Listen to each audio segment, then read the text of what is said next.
Where were you born and raised? I was born at Promise, South Dakota, on the Cheyenne River Reservation. And that's part of the Lakota Nation? That's the Cheyenne River Reservation. What was it like growing up there? You know, we grew up at Promise, South Dakota, which no longer exists. And to me, that was like heaven.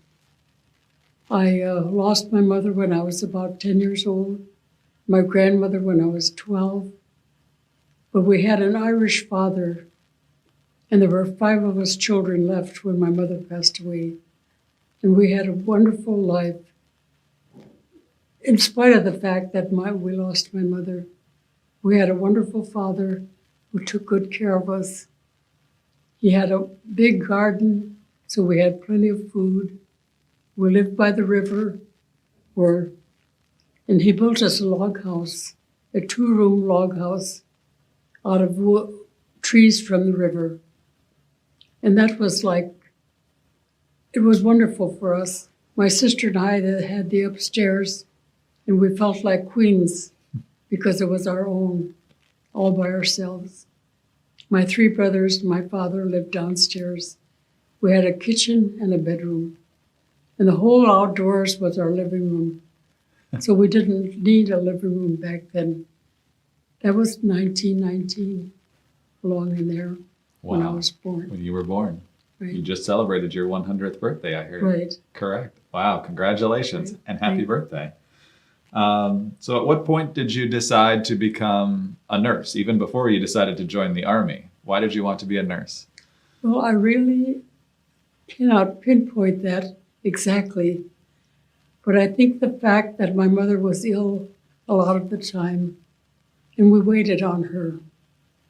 And it so happened that I happened to be in the hospital at the same time that she was. During the night, she called to me, and she wanted a glass of water. So I got the water for her, and my mother was so kind, so gentle, and she appreciated that.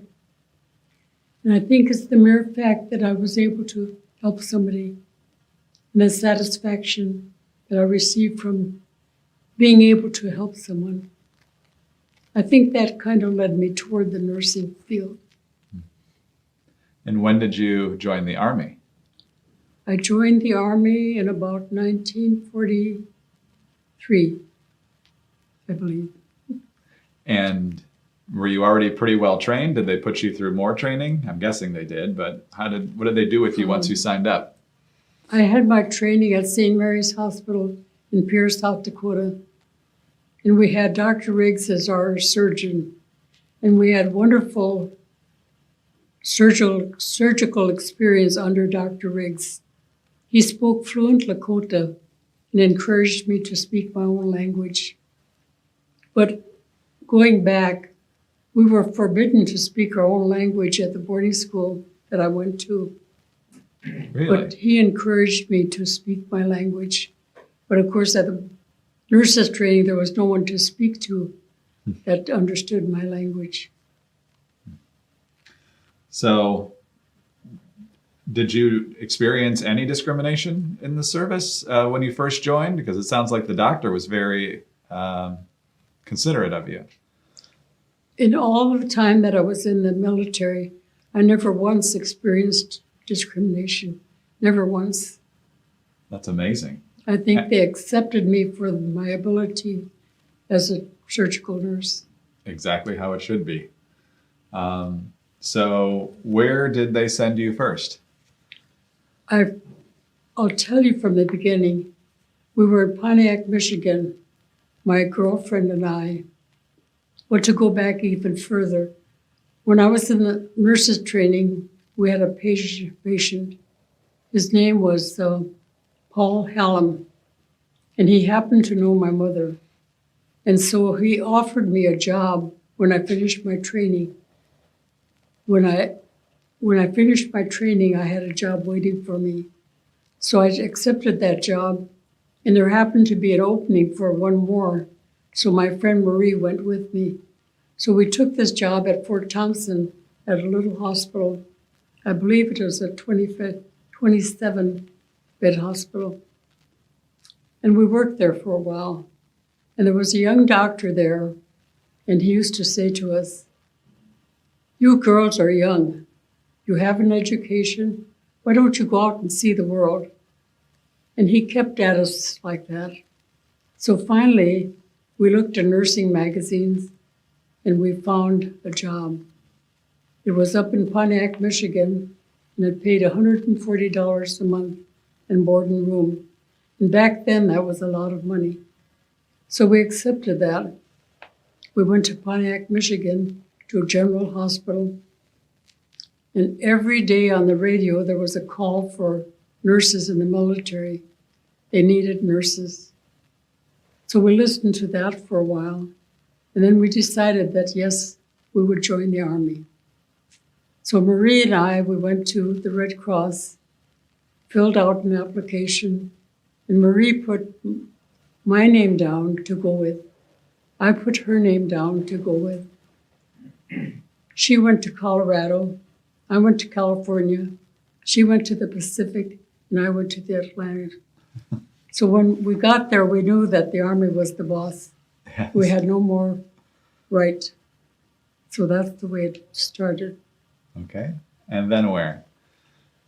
Well, from Palm Springs, California, I was assigned to the psychiatric wards because they had an opening there. We stayed there a few months, and I'm not sure how long that was, but the call was given that we should report to Boston, Massachusetts, where we for overseas assignment. So from Palm Springs, California, Torney General Hospital, I went to Boston, Massachusetts. And there we boarded the USS George Washington, a 5,000 troop ship to go to Liverpool, England. And that was my assignment. And where did you land? We landed at Liverpool, England. Mm-hmm.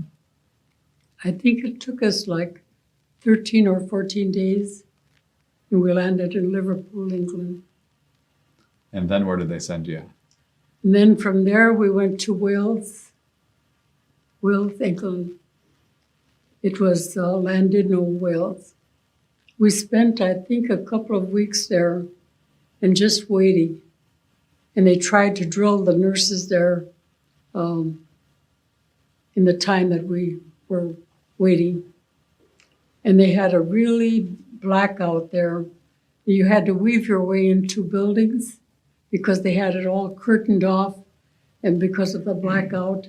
And London was, I guess that area was being bombed by the Germans, the bus bombs. Mm-hmm. And if you used a flashlight, you had to direct it down. You couldn't, you had to direct it down so that the light would not be seen by, others. They're pilots? The pilots and whoever. Wow.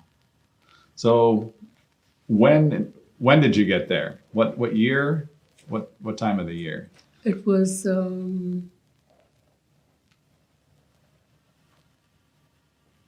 that I'd have to look at my records. That's okay. They sent you to North Africa, is that correct? No. They did not send you to North Africa. Okay. So you got there, obviously, was it a number of months before D-Day or Well, longer than we that? we were like a couple of weeks at Wales. And then they sent us to Leominster, England. At Leominster, England, we had a barracks-type hospital, and we prepared for D-Day. And so we were preparing for D-Day, and for the fact that I was a psychiatric nurse in the United States, they assigned me again to the psychiatric wards.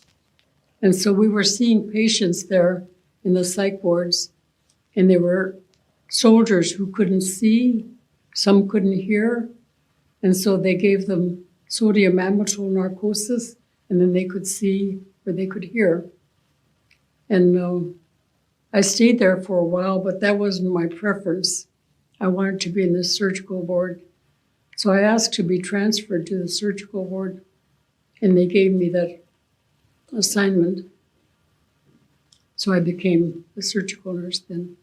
And So what did they have you doing as they were about to embark on Operation Overlord? we were preparing our ward, getting all ready, and we had time on our hands waiting. And during the time that we were waiting, there were times when you'd look up in the sky and you could see the sky absolutely filled with silver planes, as far as you could see in every direction. What a beautiful sight and so much power. And these were Americans. And I suspect that they were bombing, getting ready for D-Day. And I'm just saying that because I believe that's probably what happened. I think you're right. And during that time, we had a chance to hear Glenn Miller. What a beautiful concert up on a field, out in the open. And there were GIs that they dressed up like the Andrews sisters, the three Andrews sisters. They had on skirts with their hairy legs and their jackets, just like the Andrews sisters.